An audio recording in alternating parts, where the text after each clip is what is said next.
to the What Now podcast. I'm your host, Darryl Elliott, and I'm here with our lovely family and panelists, Myneca Ojo, Regi McClurkin, and Archbishop Darel Chase. And we're coming again to you just talking about the issues that matter to all of us and that affect us all. And what do we do moving forward? How do we have a plan?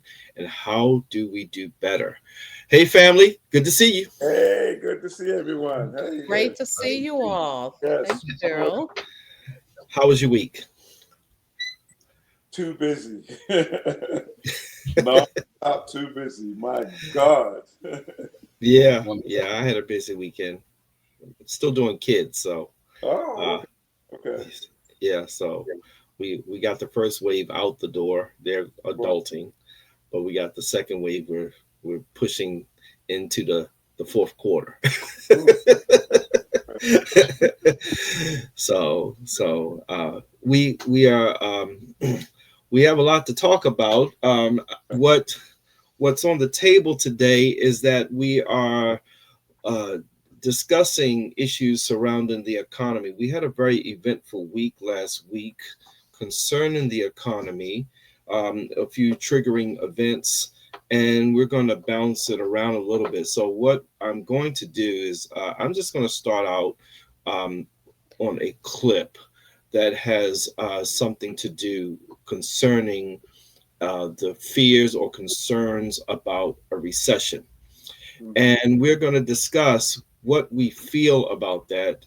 Do we feel one is impending? There are conflicting views in the financial community. And let's try and make sense of it, and then we can figure out what we're going to do on the other side. So here we go.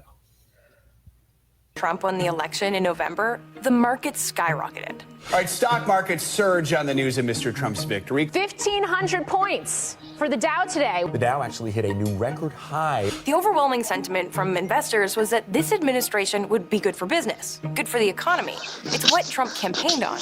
Inflation will be in full retreat. Our economy will be roaring back. Now, not even 2 months into his presidency, the talk of a possible American recession seems to be everywhere.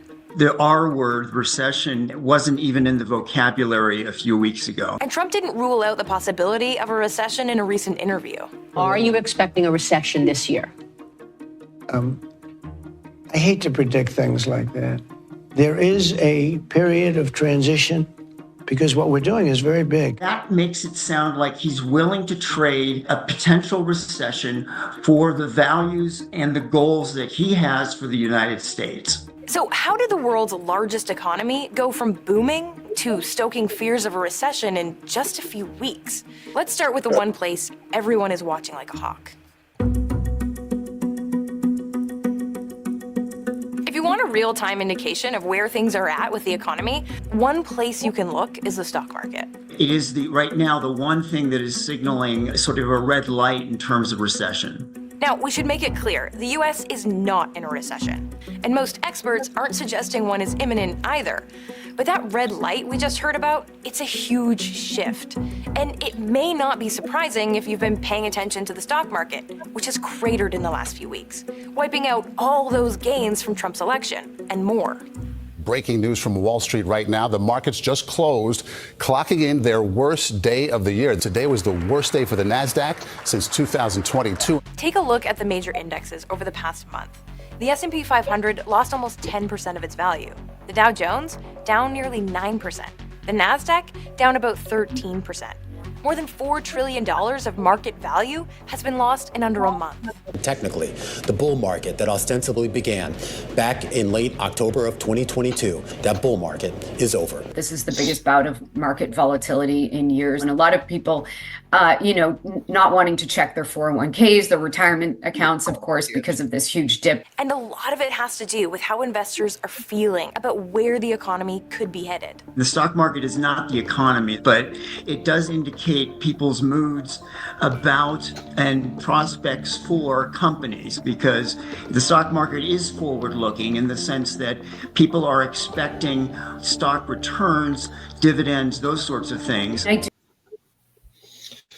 So I'm going to stop there for a moment because it speaks to the core of our situation. This is kind of my world, so I do want to give a little foundation, if you all don't mind.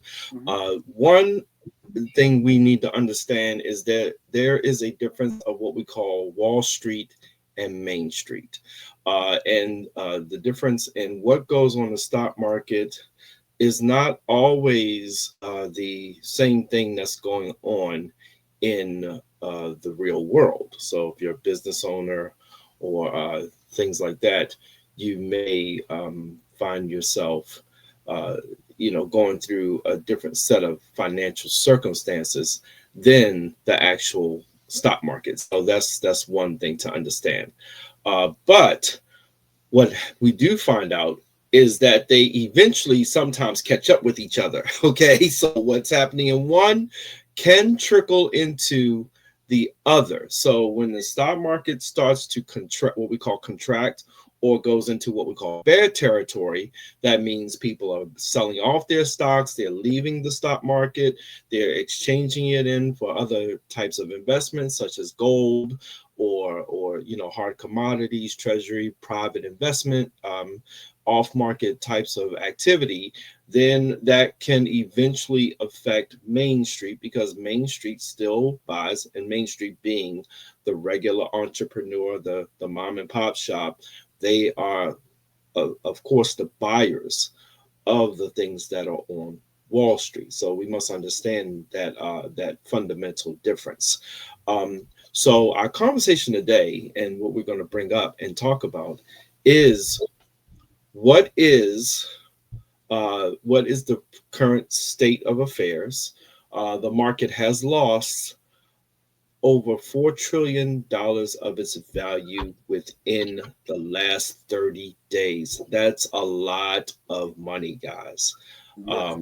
That's a big fall, and we actually had a stable economy. I know the economy was a problem, so don't tweet back at me, yelling at me. I know it was a problem for the regular everyday person. But let's speak of this in context. The market, our economy was the best of the fall of the struggling economies, which was the world. Okay, coming out of COVID, we were still considered the envy of the world. Okay, economically. And now that we are facing a different administration, at first everyone thought that everything was going to get better, but now there's a different sentiment on the ground and in the C-suite.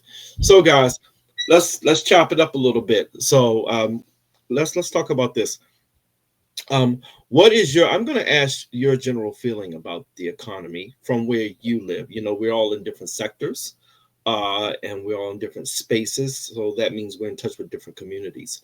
So where would you stand in terms of what's your general, and I'm just asking for your gut right now, what's your gut feeling concerning the economy? I'm gonna go a little around here for a second. Let me ask Regi. Regi, what are you hearing right now? What I'm hearing and seeing is, and believing, so I'm going to tie them all three together, hearing, seeing, and believing. The reality is this, for me, I did not see, we had a robust economy under the previous administration. Like you said, it was the envy of everyone else.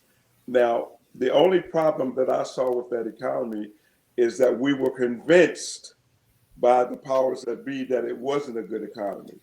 And leading into the election cycle, for 2024, all the way from this time last year, all the way up until November when we had the election, we were led to believe that, the economy was terrible. But I'm like you, Darryl. I follow not only the markets, but I follow, like I said, the day-to-day activities where, is applicable to my own finances and my own self-worth and all that type of thing.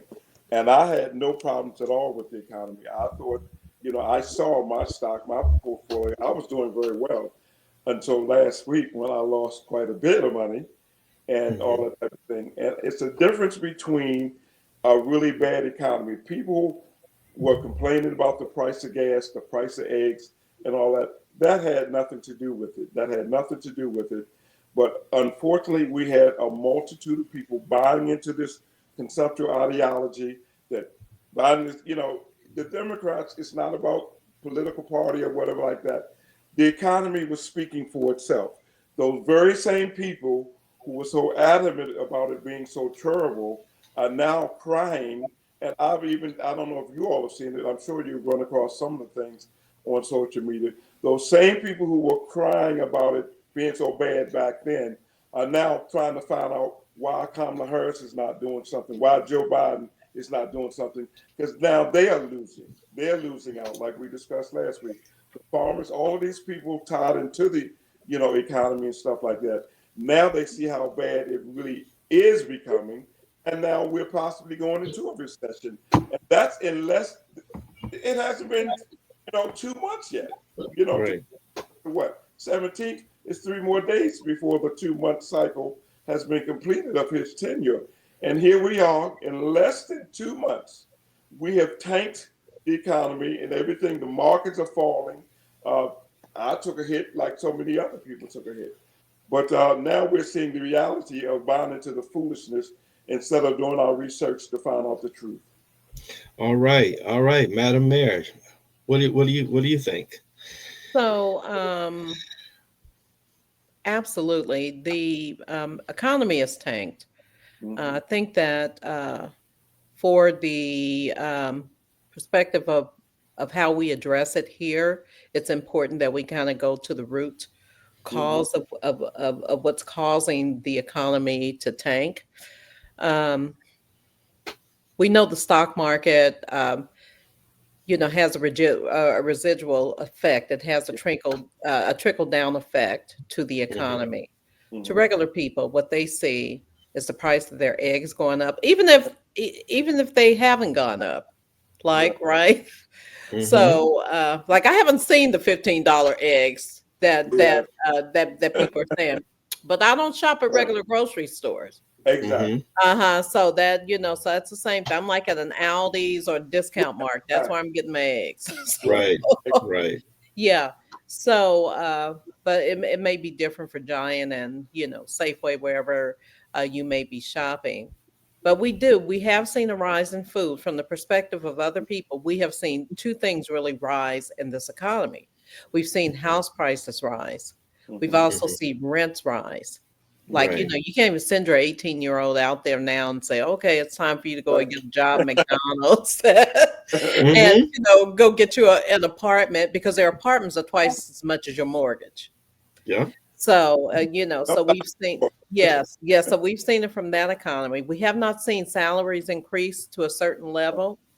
And what I'm afraid is that, but I've seen other things happen as well. Like I live directly across the street from Chick-fil-A. Line's full. And they have car full of people, $50, $60 for a Chick-fil-A meal. Chick-fil-A, yes. Yeah. So it's crazy. So maybe we as Americans need to really evaluate our mindsets and what's important in the economy.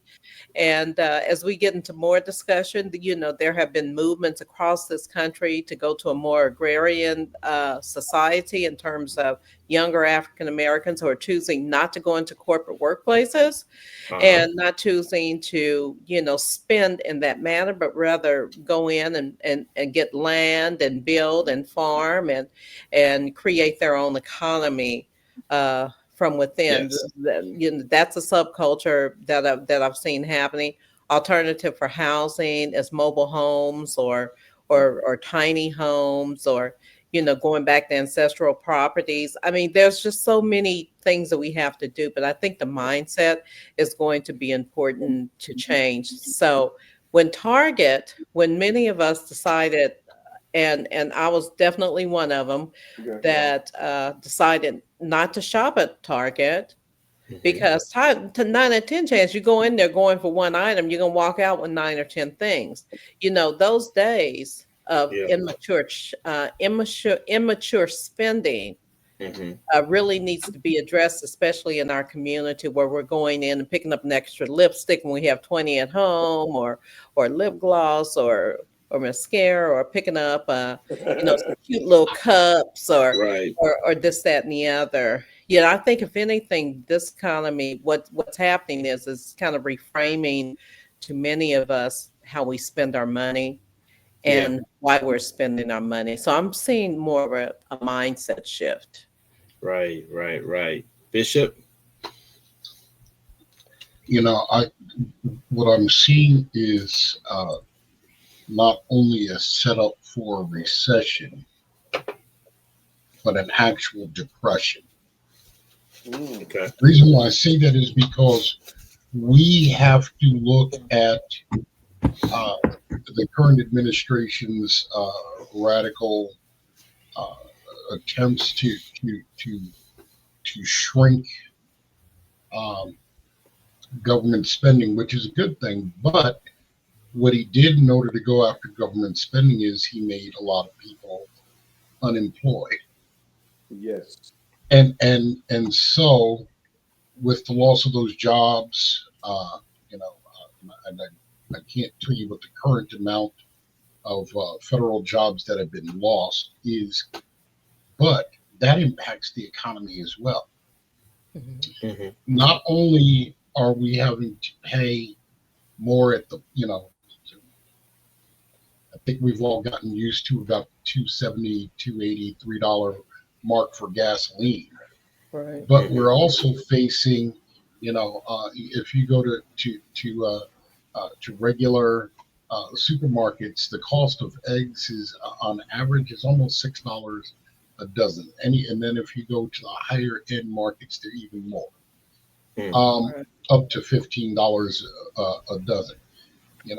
What does this mean, and how do we combat it? First of all, we were told.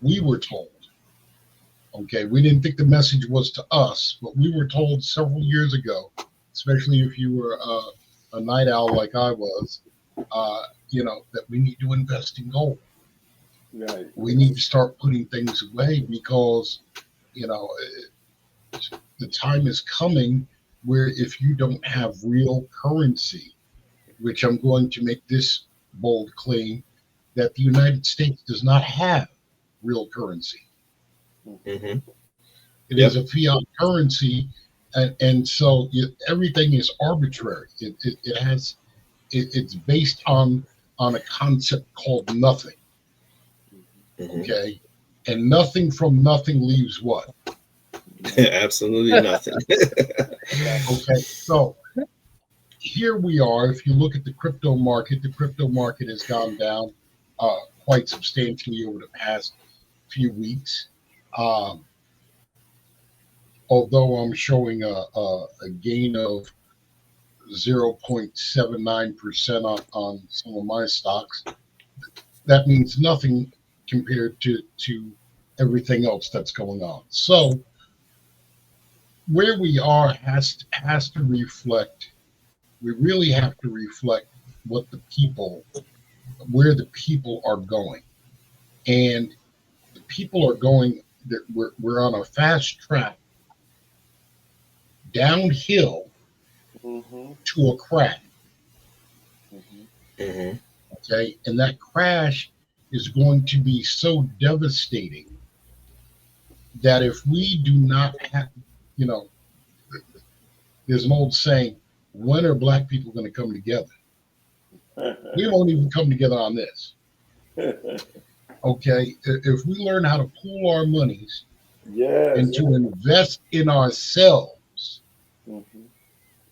what is the current spending of African American community, and we own no institutions? Something's wrong. So here we have to learn how to develop our own economy, so we don't have to rely on what's happening in this current administration. And that's all I'm going to say about it. I'm sorry if I pulled some things out. No, that's all right. We missed you last week, and we want to make sure we're bringing the full the Avengers here to the table here.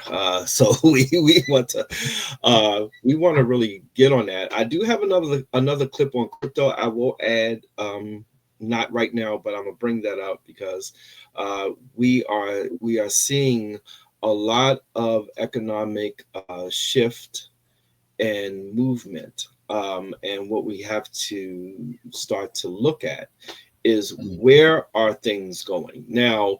The thing that I want to also bring up is, and we can kind of go back and forth on this discussion about consumer and consumer confidence. We can talk about how people are really feeling, like because economies swing on what we call fundamentals. That means, is the system structurally sound? Okay, so is the way we're operating the right way? Okay, we had that happen with the first the recession of the crash of 07, 08. The reason why the housing market crashed is because the fundamentals were horrible. And there were and that includes policies and the different economic or financial vehicles that are being used, who's undergirding or supporting the loans, and how are they being supported? What happens when it's in default, and what is the solvency of the financial institutions themselves? So now, I don't want to spook anybody, but just know that your bank does not have enough money if everyone went in there to withdraw it at the same time.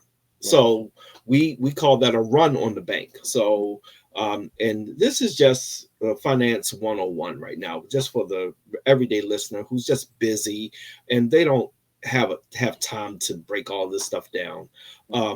But if all of us went to the bank at one time, your bank cannot give everyone their money back. So you saw in 07, 08, you saw banks shut the doors and lock people out and turn off the ATM machines because they did not have it, because everybody was running to the banks, and we had some banks collapse. Okay, one of the banks I did business with had collapsed. And that was Washington Mutual, and we have to understand that an economy really depends on people's confidence in it. In financial institutions, the same. If the people lose confidence, then we're going to have a difficult and struggling economy. So my thought here, and we can just go free here now.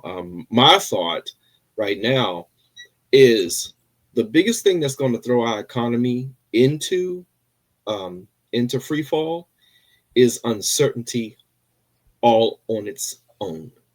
And now I'm saying this already with the precursor that I felt even before this election that we are coming on the part of the cycle that there would be some natural contraction in the economy. Now, but it would be natural, therefore it would not be a total system shock. What experts say is that if Donald Trump did nothing and just went golfing every day, the economy would still be growing at a rate of 3%. So if nothing happened, if he just took the oath of office and then went down to Mar-a-Lago with the economy and just keep things in place and let it run, and he just tweet and take credit, the economy would still be growing because they put a lot of work in shoring up the fundamentals. Now, because of erratic behavior and because of tariffs on, tariffs off, we'll talk about that later. Trade wars, all these different factors, that level of uncertainty before it spooks the regular consumer, it spooks CEOs. I don't know if you know that. CEOs do not like uncertainty. I don't like it. None of my friends like it. So you're going to see a lot of, and investors hate it. So you're going to see a very volatile market, and then it destabilizes. So what do you guys think on this point here? I'll start with this a little bit because a couple of things that we have to look at in terms of economy, and what you're talking about in terms of uncertainty is what we deem to be considered uncertain in our economy. Some factors that really rise people to take a look at what's going on is the cost of eggs.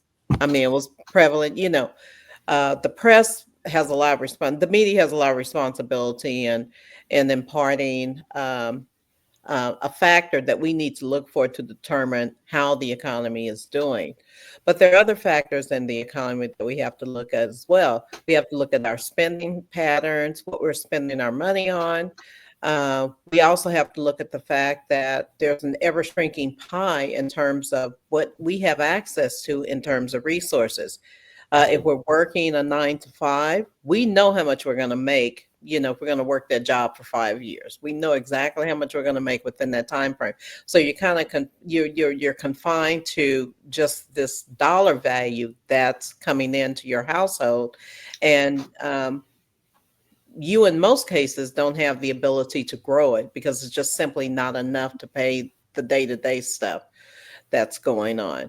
But I think in terms of where we are as Americans, we are seeing a decline. Many of us with 401k plans or IRA accounts, we're seeing it goes down. It goes down a lot. I will say that probably 90% of the country don't have those things. And so they're not seeing it, but what they are seeing is those prices that are rising in the grocery store. Food is higher. But what I'm not seeing, though, even in this economy right now, is people not spending. They're still in the stores, they're still buying. And I'm wondering if there's some level of emotion that's attached to it, like we better get it now because if we don't get it now, it's going to go up because of the tariffs. And I think people are beginning to understand that tariffs on items coming in from other countries mean that we're going to be spending more on items that we purchase here. But the question is, do we need to continue to purchase the way we're purchasing? And can we change our mindset so that we can survive this? Because one factor that we never take in consideration, we always know how great America is. We know how stable America is and how it's perceived that America is stable. We've always been stable because we've had the same democratic government that's perceived as one that to aspire to. But we also have to look at other economies that are happening around the world, like China, Japan, those international economies that are rapidly catching up with us in terms of primary things such as infrastructure, access to technology. Those are things that are going to help us grow. And are we at a point that we're even competitive to these countries, or are we just mildly there? Right. Now my concern for the upcoming generation, I want to speak to them for a second and how they have to deal with this environment that we're going into. Right. Is my concern is that there's not enough. Which kind of speaks adjacently to what Archbishop brought up. There's not enough true production coming out of, and I'll just say this from a Black perspective, from the Black community, the actual production of goods and products, not services. Services can be the first thing to be cut. But what about the things that people need on a constant and everyday basis? One of our concerns is that we do not have enough Black manufacturing, enough Black product production to undergird the sub economy that we have heard brought up today. We have to be able to make things, and if we're not making things, we then become consumers, and then consumers are subject to market changes and volatilities. So plain English, hey guys, you need to figure out how to make and sell something. Okay. My wife asked me one time ago, a long time ago, with our company. She was like, what are we going to do, and how are we going to market this and do this and everything else? And it came to a point where, when we were dealing with all the different roadblocks that are inherent in what we do and what I do, I said, well, basically, the simple answer is that we have to be black and sell something. That was my answer, because the reality is the reality does not change. So even though I was born black in America and all these other things, I still have to engage in the fight, and I have to be so determined that you're not going to dissuade us from what we're going to do. And my concern is that when I look for specifically black businesses, and this can be a dual conversation of just the general economy, but also we do speak to the African American community. If we look and see, and when I'm combing through businesses, black businesses, there's not enough production of a lot of the things that people need, which causes us to be a vulnerable community, more so economically. Is anybody tracking, picking up what I'm putting down here? Yeah, listen, I totally agree, but let me just add a little segue to that. You're absolutely right, there's not enough production, but it still all goes back to the fact that we don't have access to the same sources as some of our counterparts and the other, people of other, nationalities, The bottom line is this, just using this for illustration. Like I said, I had a very, very dear friend of mine who they've invested, I know, 6 figures. Their daughter had a successful career as a model, and she wanted to open up a beauty supply store right in, Catonsville area of Baltimore. And thank God the father, he was a contractor, so he was able to do most of the work to the building, and they got it all up and running. But the problem is, not only do we lack the resources, but you have to understand, like with the beauty market, industry here, people have it locked down. It's locked down. It's locked down. And yes, I warned him when they first told me that that's what she wanted to do. I said, respectfully, I said, you all better pray on that. You better think about that. I said, because there's no way she can be successful. They thought I was just being negative. And I'm tired of people, like I said, saying, well, we having faith in God. Holy common sense tells you have to look at what's out there too in the marketplace. Yes. One thing I do know, beyond a shadow of a doubt, the Koreans and those powers that be are not giving. They actually, put the word out on. Long story short, her business didn't stay out functional for even 60 days because in 60 days she had not even sold, like I said, 1/20th of what they invested. She had not made a profit, a turn to profit, because, like I said, it was a bad move, and they just didn't do their homework and their research. Same thing with the black farmers. For years, we have not had the same access to the resources that are readily available with the SBA and everything else. I mean, same thing with my production company and things like that. It got to a point, like I said, even if you have the money to get it up and running, okay, the regulations and the licensing and all that other kind of stuff that you got to put up with, everybody is ready to take from you.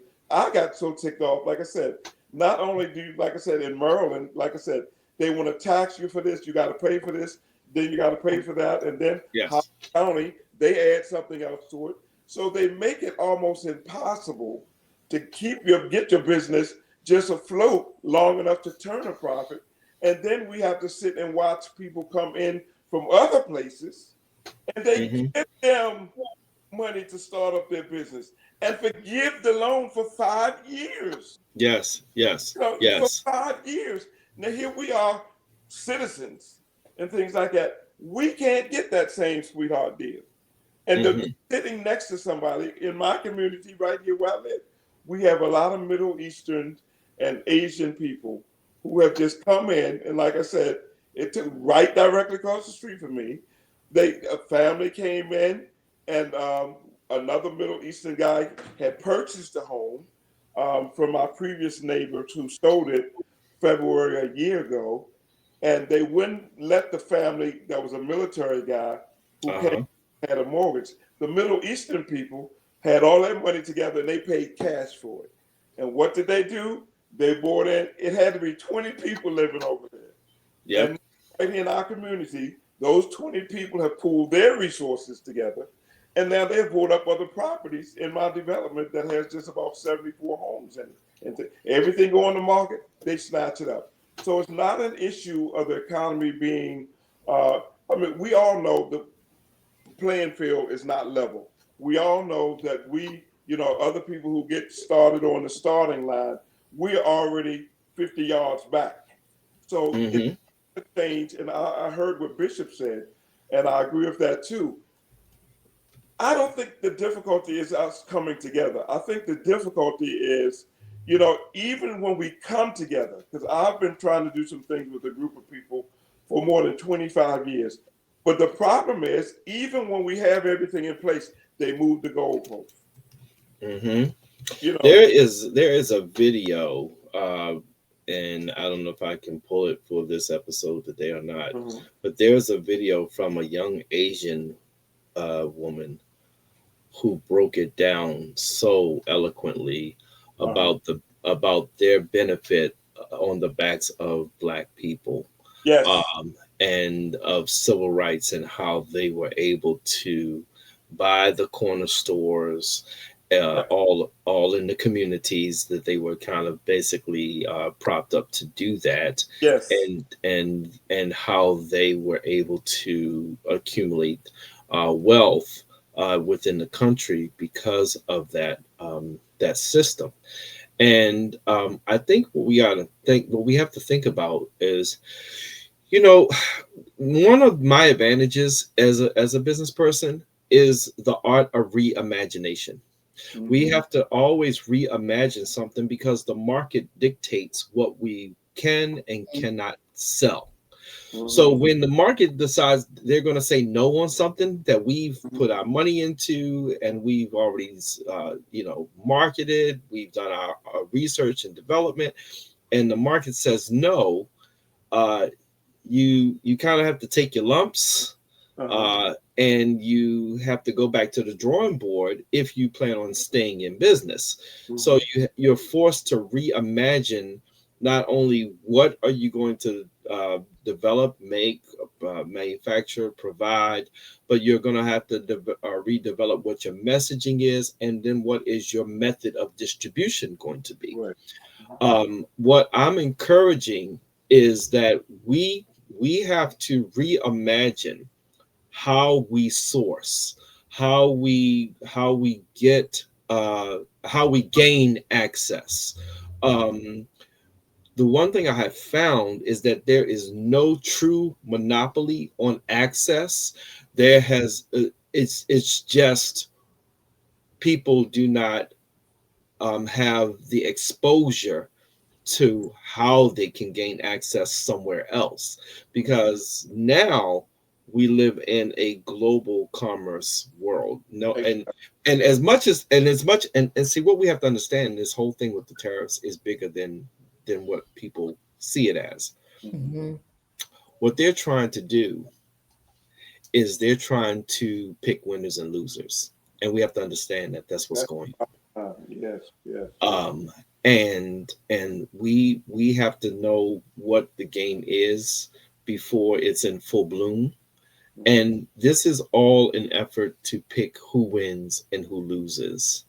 And we have to understand that there are different ways that we're going to have to go around how the traditional forms of doing business has been. We have to change how business is done, period.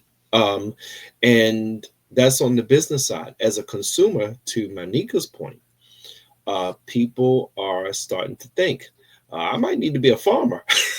You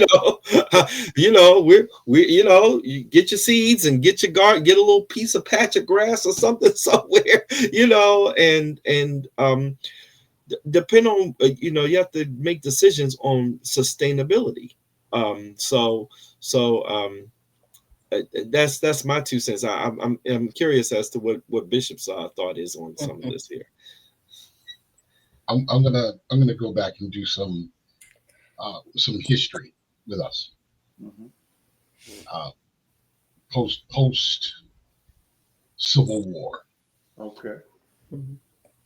We were known for developing our own communities, becoming self-sustaining, self-reliant.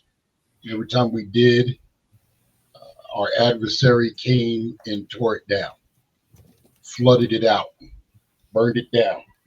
Right.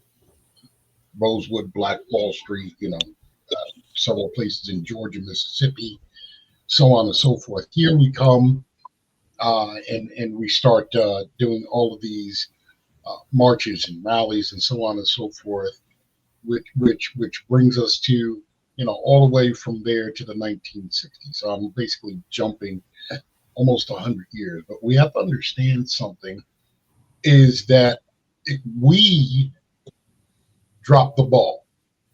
Yes. Mm-hmm. Okay. Yes. In 1968, everything was hunky dory. Oh, you're citizens, you got full rights and this, that, and the other thing. And then they made sure that the loophole for that citizenship was administered, which is unless you become incarcerated. And this is why, you had Nixon with the war on crime, and then you had Reagan with the war on drugs, and you had Clinton with 3 strikes and you're out. And all of this was to do was to keep the oppressed, and we have to pay attention. Now, here we are, and I'm going to go from 1968 until now.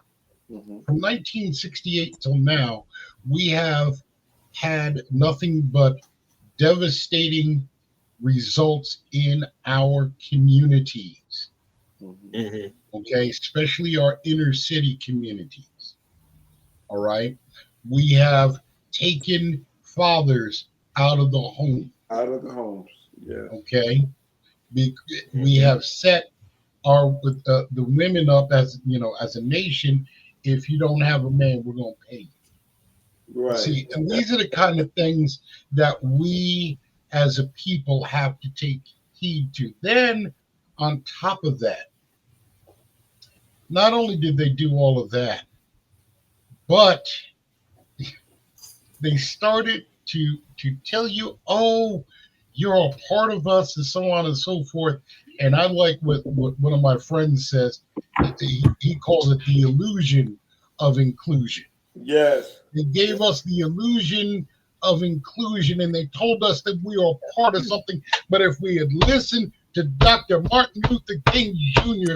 before his death, yes, he said he feared that he was leading our people into a burning building. Yes. And now we're seeing it burn. Yeah. And what we did was we relied on them to be our savior when we can only save ourselves. We never listened as a people wholeheartedly to Marcus Garvey, to W.E.B. Du Bois, to those who went before us and paved the way. Now, here's what has to happen. And then I'm gonna just be so blunt as to say I blame the church. Yes. For a lot of it. Thank you. Because the church has painted a fallacy of we have to be here when we have to start at the grassroots. Mm-hmm. You know, make it look like we're something, even though, you know, and so here's the thing. To me, any church that has a budget of $250,000 or more ought to have its own bank. Come on now. Come on. Mm-hmm. Number two is, if they have a budget of $250,000 or more, they should have income property, a multi-family unit. Yes. Mm-hmm. And rent that out to those of us in our communities those who are struggling. So below market value. Are you going to turn a profit? No. Right. Mm-hmm. But see, we don't think like that, because we fed into the trip of the American dream. That was their dream. Our dream has always been freedom. Yes. And we do not pursue that. We want to be under their regime rather than regulating ourselves. That's right. And so what we did was we handed over our sovereignty. Yes. Okay. That's a whole thing there. That's true. You know, but see, but we have to wake up and smell the coffee. I'm tired of these shine boy politicians. Yes. Bootlicking. Yes. And I couldn't say the other part, but I'm saved. But see, the reality is, they're part of the problem. They are part of the problem. The problem has become that they have done exactly what they have decided to do all along, which is divide and conquer us. That's it. That's Mm-hmm. it. Mm-hmm. And in the process of dividing and conquering us and pitting us against each other, you had the Willie Lynch syndrome, which is still prevalent. Still prevalent. Okay. Yeah. Yes. And so when we talk about economy, we can't talk about national economy until we talk about our own economy. Right. Right. Because we're a demographic that has fallen in the last 20 years from 30% down to 13% of the national population. In the last 20 years, how did that happen? Exactly. Right. Right. So and our economic footprint is skewed. Yes. So in order for us to maintain, we have to become the producers. We have to become the owners. The owners of what is the question? The producers of what? We have hair care companies. We have this. We have. But are we growing our own food? No. We're relying on GMO, genetically modified organisms. Okay. We're relying on everything that this government tells you is healthy, and it's actually killing us. We're relying on medications that are formulated for other people, but not formulated for us. And that is why we continue to be the sickest people in the world. Not Africans, but African Americans. African American. Okay? Right. So we have to start paying attention. You know, economically, yes, we definitely have to take a wake-up call. And we have to figure out what we need to do as a people. And it's really no big job, because we already know what to do. Exactly. It's just a thing of getting together and doing it. I said to my wife the other day, I said, baby, I'm tired of these GMO vegetables and fruits and everything. Why don't this year, it's planting season. Why don't we plant our own fruits and vegetables? Exactly. Right. Right. That's what we're doing in our house. My wife is on it. Yes. Unfortunately, I'm limited in my participation because of what I have to do. But I grew up knowing I know how to plant. I know how to raise crop and all that kind of stuff. Hey guys, I'm gonna take a quick commercial break, okay, and then we'll come back on the other side, okay, and have more conversation about this topic, because this one's a good one. So hold on, we'll be right back. Introducing our small business Make More Save More package from Payments Factory. Increase your business revenue by offering your customers more options of when and how to pay. Surveys show that 35% of small business customers are interested in paying by text to their phone. That number almost doubles to 62% of people under the age of 35 who prefer to pay by text message. Our Make More Save More package allows you to send payment requests to your customers via text message and email, all while eliminating complex credit card processing fees with this simplified program. In addition, you have access to next-day funding, real-time reporting of all transactions and payments, and 24/7 access to your online merchant portal and statements. Our free terminal program is available to merchants that meet certain qualifications and would like to take in-person payments via chip cards and contactless payments, such as Google Pay and Apple Pay. Act now to also receive a $25 dining certificate redeemable for 6 months worth of digital savings coupons at your favorite chain restaurants, or $25 certificate to visit and support a local favorite restaurant. Speak to a representative today to see how Payments Factory can help you increase your bottom line. Schedule an appointment to learn more about this program and how we can help your small business to make more and save more today.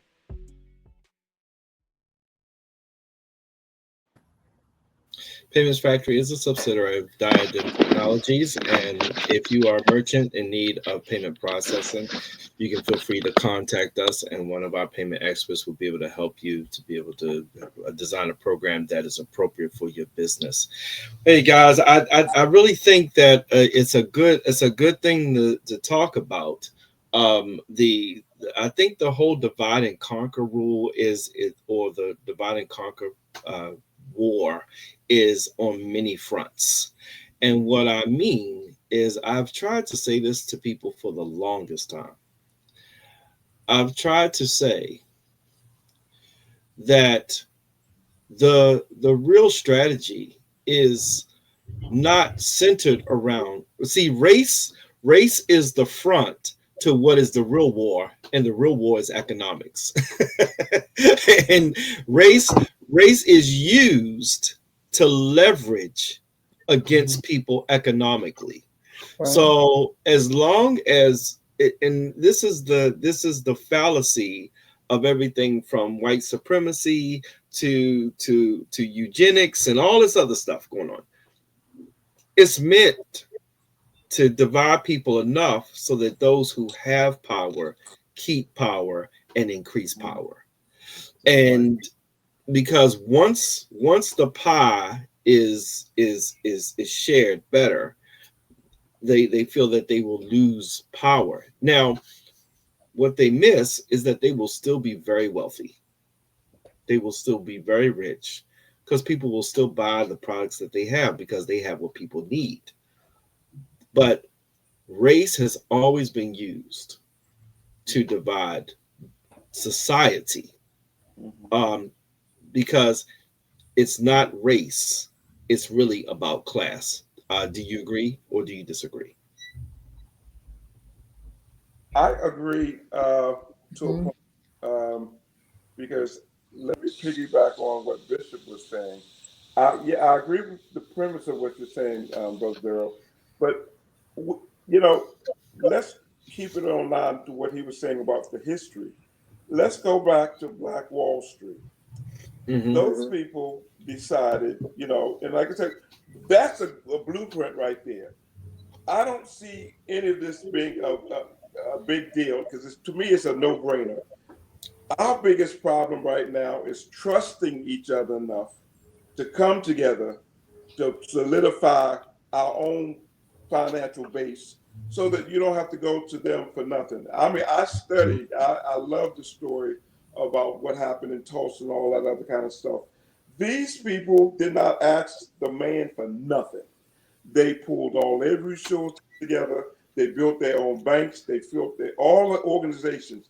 We can do that again now. The only impediment I'm saying is we're not willing to come together and trust each other enough to be able to make it build to the point of being, not only possible, but and profitable.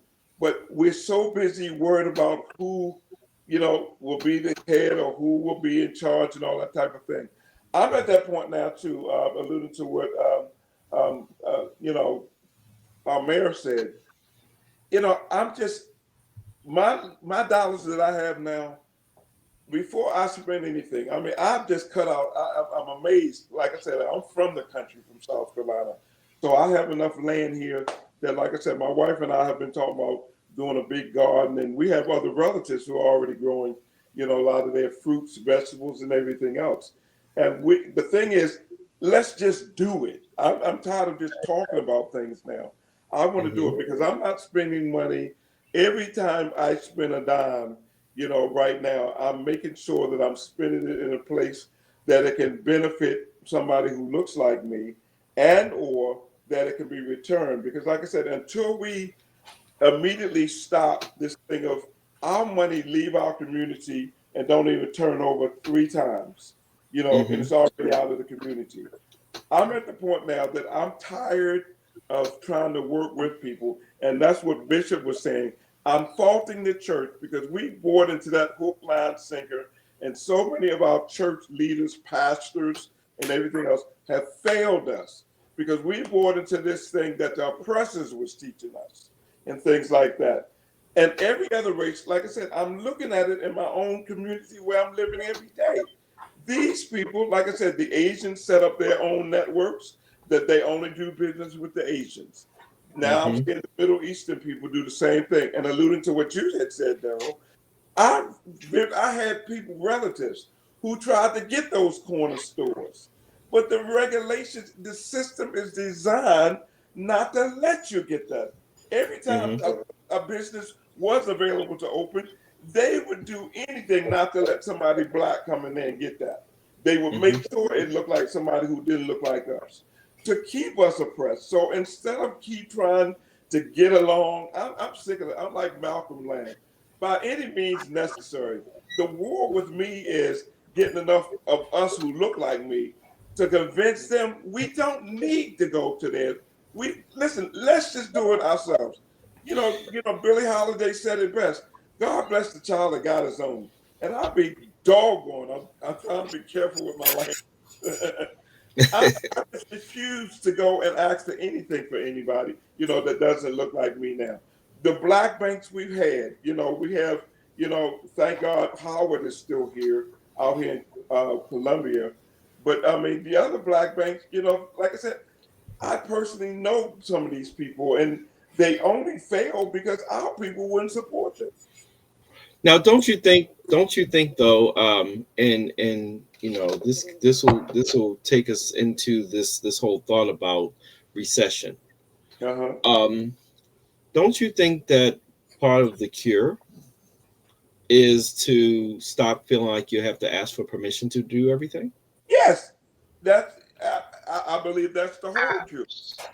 That's not the cure. That's just like I said, we need to just amputate all of that mindset and just say, like I said, like with James Brown, we don't want you to give us nothing. We just want a door that we can build ourselves and walk through that door. Because you will never. I'm finished with this. You will we as a people will never gain anything as long as we still allowing the pressure, like Bishop said, thinking that they're gonna be our savior. The whole it's not. So I think my children and my grandchildren, my only 2, listen, we're not asking them for nothing. If it has to just be within our little family right here and stuff like that, my lineage of the McClurkin family line, we starting it right there. So that my grandchildren and stuff like that, the 2 of them, we're trying to instill all of this in them right now. To invest in yourself. We're gonna invest in ourselves because nobody's gonna give you nothing, and nobody's gonna help us. And they doggone sure, thank you, Jesus, are not gonna become our savior. Well, see, that's one philosophy I've taken is that I no longer hold a large stock portfolio of public companies because I decided to bet on myself. One, I'm doing the same thing. And secondly, I bet on others that I actually hold a stake in their companies, that I know and I'm personally trying to support and uplift. And I don't take a venture capitalist approach. Now I know how to be a venture capitalist, but I don't take because sometimes venture capital has been nicknamed as vulture capital, and that's not what we're trying to do.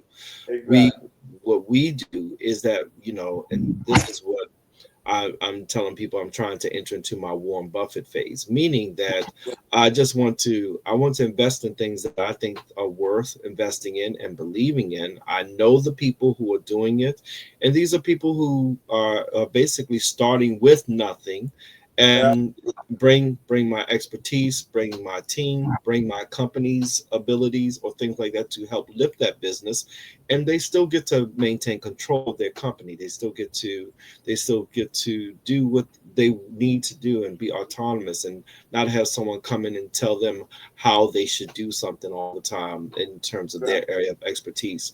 But Myneca, I want to ask you on the political side of things.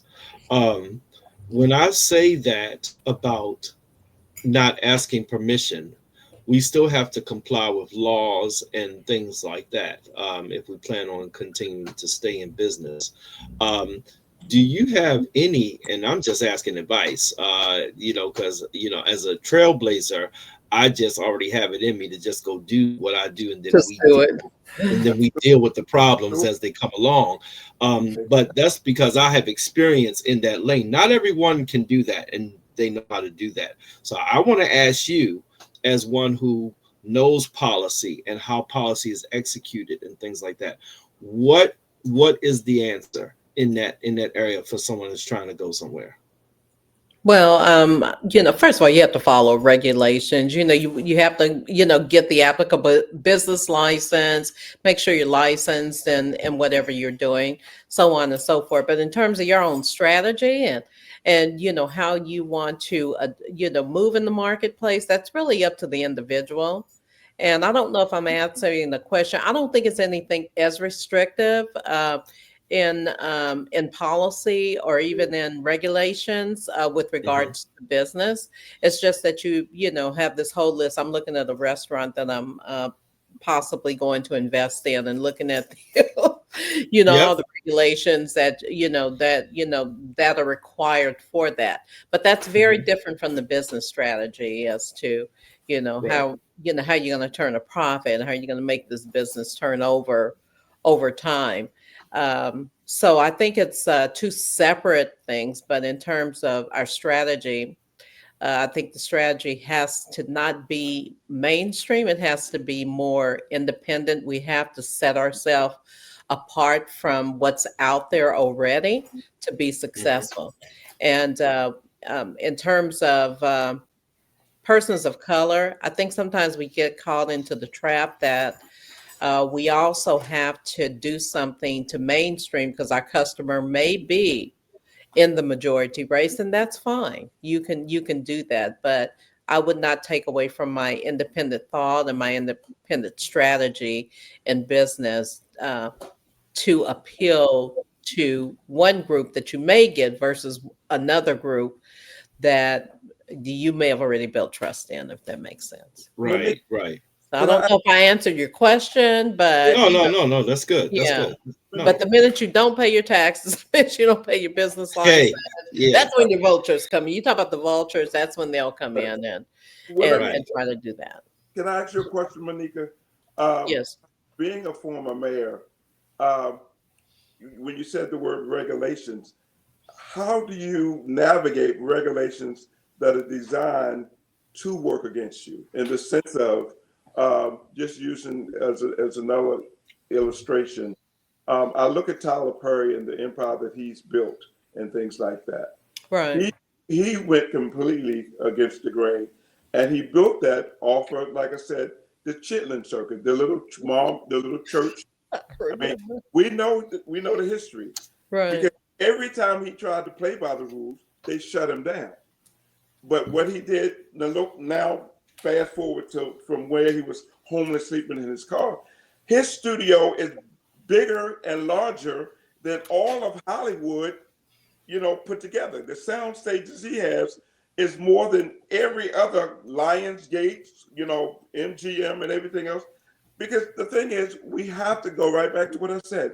Until we get to the point that we just says, we're not going to even play the game and we're going to create our own game. How many businesses have been built off of our back? I mean, we built this nation. We all know that, okay? But yet and still to this day, they're never going to play, it'll never be a level playing field, and they'll never play fair because, like I said, even like every other thing, even in the sports world, everything else tied into our economy. The moment we conquer it, they move the goalposts. So I'm just, like I said, what Bishop was saying earlier, I'm just at that point now. I'm saying, the heck with all of that. Let's follow. I mean, Tyler Perry proved what they proved back on Black Wall Street and stuff like that. You can do it if you just put your nose to the ground. And the people, like I said, I was able to see that firsthand behind the scenes when he first started out. Like I said, it was busloads of church groups that were coming to support those plays. And then he used that capital to then start making movies and stuff like that, using, like I said, distribution with Lionsgate and all that type of thing. And now it's my understanding he's setting up a whole new conglomerate to distribute his stuff so that he can get away from even Lionsgate.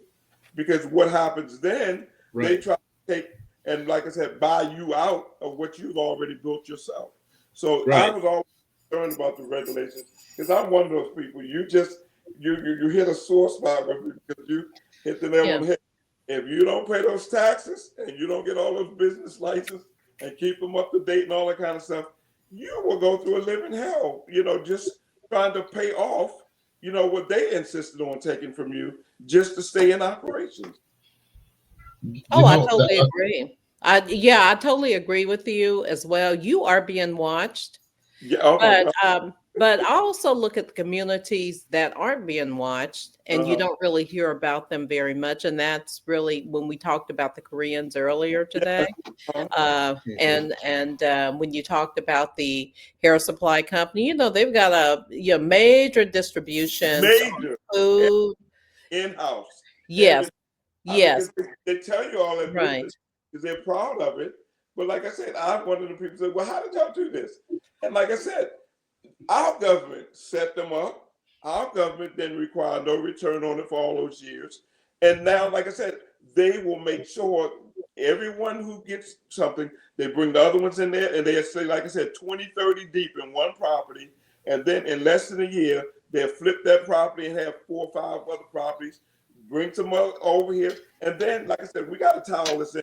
So, like I said, we just don't have enough time because, Darryl, we got to get into this thing about what just happened yesterday as well, alluding to the fact of all the, they passed the new thing about it's all the Black nations who can't come here now. Did y'all just hear that? Because they just start reporting on that. We're back at that again. Back in the round.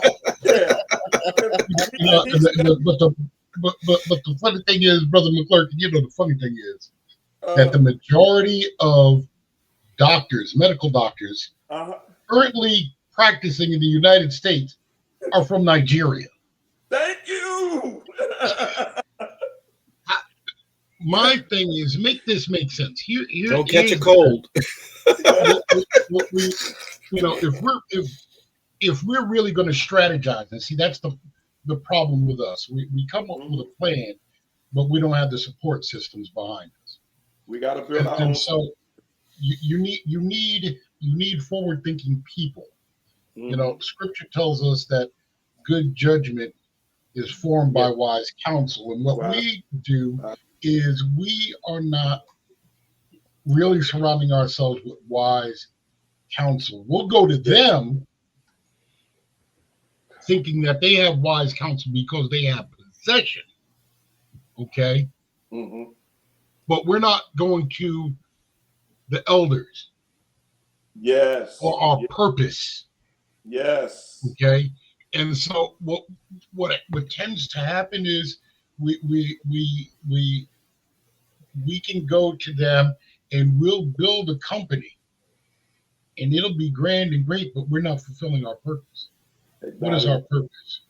You see, we're not building those co-ops, those cooperative systems.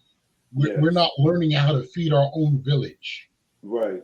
Okay. We're not even thinking about, tribal and village mentality anymore, because we want to be a part of a society that is contradictory to our very essence. Thank you. And Bishop, what I'm thinking also is that to the earlier point of needing to produce and things like that, and from what you're saying, it's bringing the thought back to me of understanding what space you're occupying. Should we not be better coordinated in what we do? So, if you're a farmer, where do you get your tractor from? Like now, can we get someone with enough wherewithal that can start selling tractors? What I'm saying is, can we learn how to create an ecosystem? Is what I'm really saying. Mm-hmm. If we have an ecosystem, we will have an economy. That's what eco comes from. So if you have product, you must have distribution. But before you get and then once you have distribution, you must have marketing. So you need people with talent, skill, and ability to occupy different spaces. Then you create that linkage, basically from what we call in the full life cycle of a product, from cradle to grave, basically, from inception to consumption. Mm-hmm. Now you have a better economy. What makes us subject to everything, and basically the ones who catch the flu when America gets the cold, is that we have some things, but it gets broken because of the makeup of the cycle, if that makes sense. So, and I thought about that when you brought Tyler Perry, because he had everything, but he doesn't own the distribution. That's Lionsgate. Exactly. If Lionsgate does not agree to putting it on the screens, right, there goes his lifeline. There's his. So then we need enough distribution channels, mm-hmm. so that when we make something, we have a guarantee that it will be given to the public to consume and pay for, and now we can create that circular money that we keep discussing. Does that make sense? Yeah, absolutely. Most definitely. I think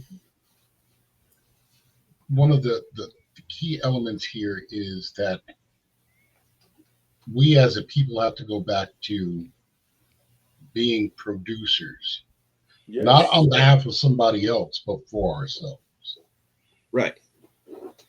I think we have a younger generation that wants to do that, though. Do you think so? Oh, yeah. Absolutely. And they're not going to take what our parents took. Exactly. Mm-hmm. And our grandparents. They're not going to take it. That's for sure. And here we're stuck in the middle. Mm-hmm. Baby boomer, Gen X generations, we're stuck in the middle. Right. And what we're seeing is, we know what's happened in the past. So what we need to do is, my grandfather used to say something to me that I share today, is that old man is for counsel and young man is for war. Mm-hmm. We need to raise warriors. Yes. Right. Economic warriors. Yes. Philosophical. Yep. And ideological warriors in mm-hmm. order to truly combat this worldwide narrative. Now, if we really look at it, these very same people that are against black skin or brown skin people, African descent people are less than 30% of the world population. Exactly. Right. Absolutely. So we have to forge alliances with our motherland as well. Yes, absolutely. Okay, and we particularly have to look at what's happening in the Mali region. Okay, and now Ghana has jumped on board with them, and soon to follow, I dare say, will be Nigeria, which is one of the biggest countries. Okay, so we've got to pay attention, and we have to understand something, that the umbilical cord for our people back to our motherland was never severed. Never. Exactly. Yeah, it just has to be better facilitated now. Yes. And because we do have the means through technology, communications, and better travel, we can, that can definitely take place. And and I do dare say, because I am in technology, I do dare say, because I deal, I have to deal with both finance and technology, that there are plenty connections within the not only the dark, I'll call dark Africa, but also the Arab, within the Arab nations selectively, and I will put that caveat on there, selectively. And what we have to understand, and I said this to somebody in another space regarding relationships, but this does apply in business. We have to get better at identifying people who share your value system. Oh yeah, that's and when you have people who share your value system, doing business is easy. And you don't have to spend so much time selling and convincing, and you'll have much more time executing and gaining success. So what the uphill climb in America for not only Black people, and I want to make that clear, not only Black people, because shout out to Dr. William Barber, who's been on the Poor People's Campaign. He has been working tirelessly trying to tell not only Black people, but Appalachian white people that they don't like you either. and and the point is that if you get better on identifying people who share your values, you can do business, you can succeed, and you have a more forgiving environment, because being a technologist, we're going to make mistakes. Okay. Software is going to have bugs in it, people. I'm sorry. Don't get mad just because the Black software developer had a bug, but you can wait 6 months for Samsung to update your phone. So we have to change our perception of things, and then we'll have more success. I do want to take a quick break, real quick. Speaking of production, we're gonna do a quick commercial, and then we're gonna start wrapping up. Okay. So we'll be right back. In a world where convenience meets diversity, there's one marketplace that stands out from the rest. Welcome to Firecart, your ultimate destination for all things shopping. At Firecart, we believe in bringing you not just the everyday essentials, but also a curated selection of cultural and handmade products that celebrate diversity and craftsmanship from around the globe. Whether you're looking for the latest gadgets, trendy fashion pieces, or one-of-a-kind artisanal creations, Firecart has you covered. Our diverse range of products caters to every taste and preference. But that's not all. Introducing our exciting affiliate program, Firestarters, where you have the opportunity to earn money by being a Firecart seller or by referring customers through your affiliate link with generous commissions. Imagine making passive income simply by sharing products you love with your friends and followers. With Firecart, it's not just about shopping, it's about building your own success story. And here's the kicker. During our exclusive launch period, you can take advantage of discounted pricing and special perks available only to our founding members. So why wait? Join the Firecart revolution today and experience shopping like never before. Firecart, where every purchase ignites a world of opportunity. For more information, visit firecart.shop. Your journey to endless possibilities starts now. We invite you to come on Firecart when you have an opportunity. If you make a product, if you're an author, you write a book, or if you are a recording artist like Regi, you can be on Firecart. We're thankful for our global sellers, and we're in our founders phase, and we appreciate your participation. Help bring a new revolution to commerce with Firecart.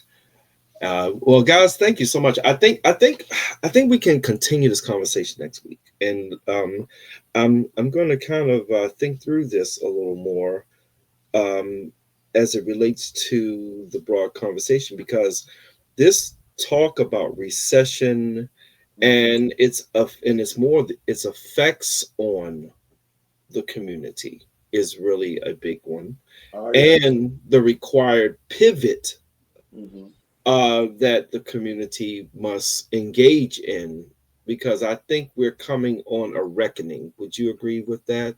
Absolutely. I think we're coming into an economic reckoning within the nation, first and foremost, but also within communities of color, as it relates differently to each community too, because each community is going to have to make a decision, different decisions.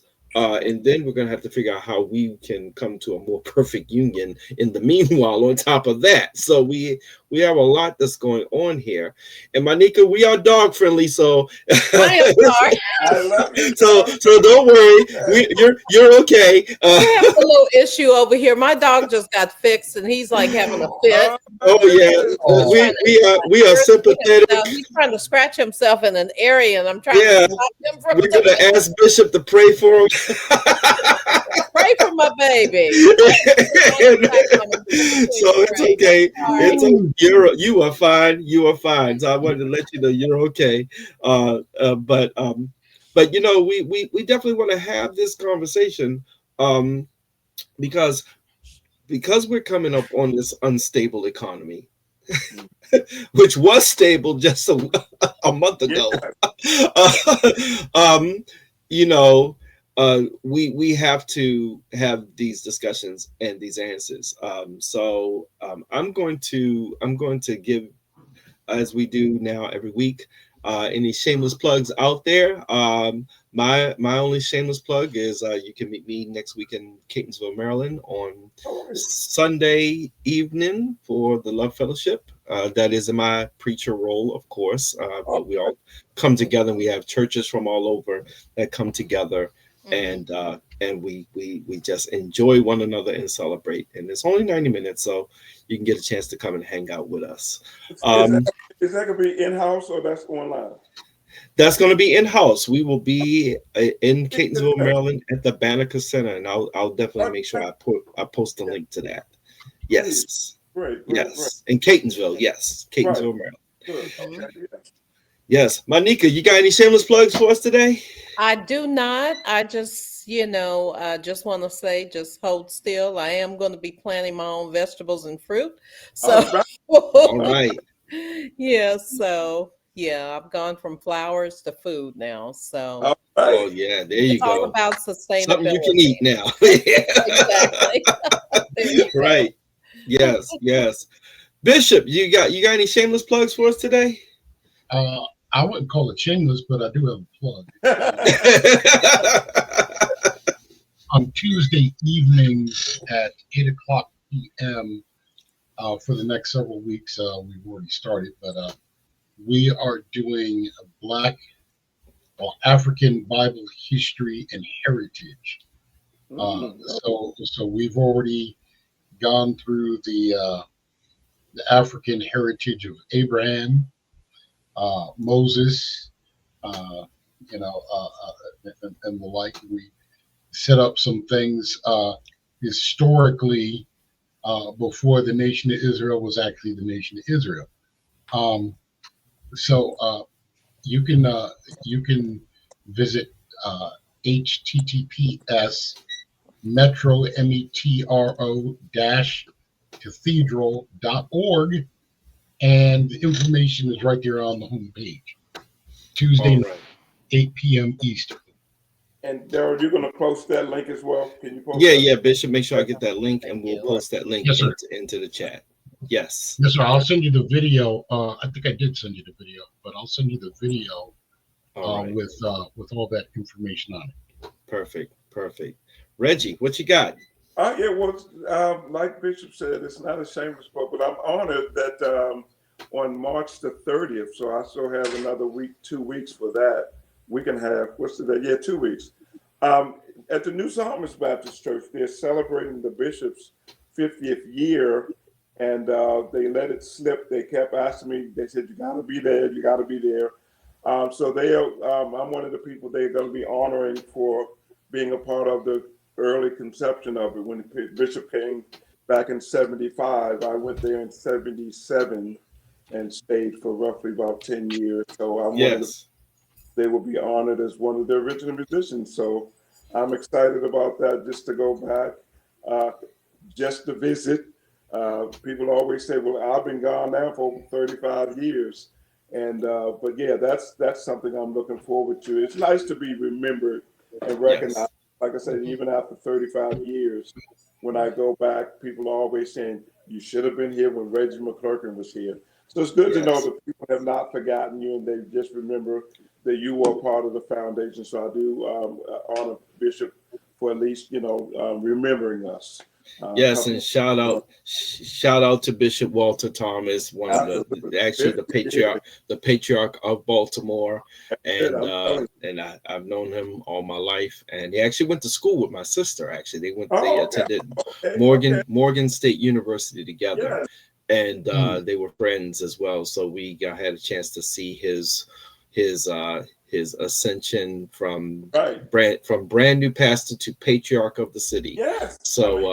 So we do thank him for his ministry and his life, and we do say congratulations as he now steps away from the every week pastoring of the church, and looking forward to his next phase. He's still, like he just said it yesterday. He's still gonna be going every week somewhere else and stuff like that. Yes. And thank God he's still young enough, physically still healthy enough. Yeah. He doesn't look like 50 years of pastoring. Yes. He really doesn't. I take my hat because they were a part of my foundation, and like I said, I'm just so proud of being able to be there, part of that ministry, and then branch out, beyond that globally. So absolutely, happy. Absolutely, and he's leaving at the top of his game, while he and First Lady Patricia are still healthy enough to enjoy. Like he said, it's time to enjoy now. And yes, absolutely, worthy of honor. Absolutely. Well, guys, thank you so much. I love you guys. I appreciate this. And you thought we couldn't do the whole time. I know. We had a lot to say. We still have more to come, because the economic conversation, I believe, is the conversation right now, along with the political conversation. So hey, people, we want you to like, share, and subscribe. Also, make sure you are liking, sharing, and subscribing to the channel at Believe Broadcasting on YouTube, and you can certainly also find us online at BelieveBroadcasting.com. You'll see it right there on the bottom of your screen, and make sure that you take part in not only this podcast but the other podcasts. We are a growing network. We really look forward to the vision of Believe Broadcasting, and we have some wonderful voices that are coming to the network, and for whatever the conversation is and how it applies to you, we want you to take part. So make sure you do like, share, and subscribe, and hit that like button, please, on YouTube. So you can get us in the algorithm. We're brand new with this podcast, so we need you to help us to get out there and sail on the ocean of the internet. So we really appreciate that. Guys, thank you so much, and we look forward to our next conversation next week. Make sure you all tune in, tell a friend, and we will see you then. Goodbye, everybody. See everybody. Take care. Take care. Stay well.